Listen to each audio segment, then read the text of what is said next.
Ümidşan baktı ol. Görcan qoğuluk bolsun.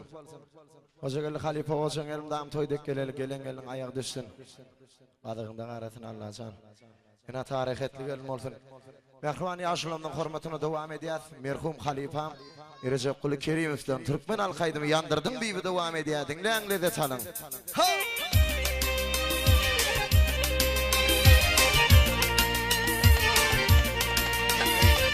Odan yaşımız baktı olsun. Ümidşan koşa varı.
Düşmanın bulmayadı önümden.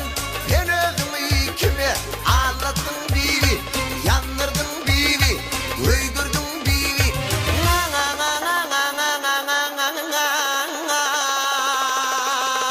Ağlattın biri.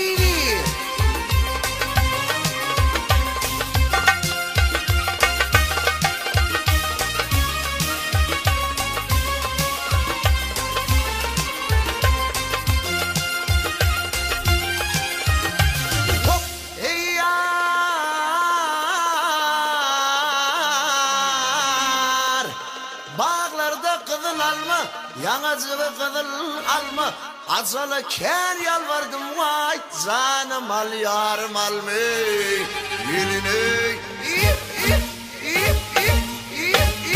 ha.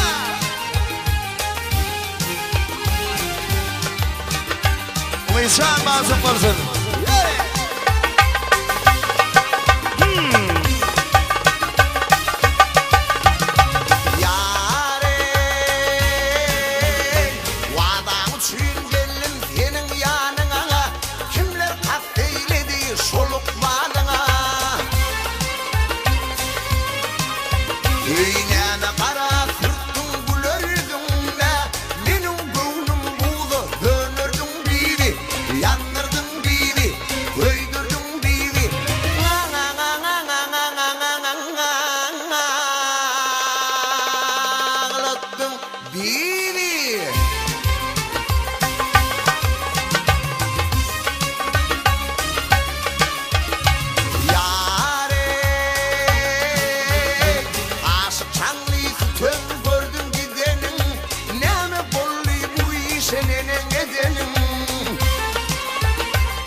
boynunu burma gelin.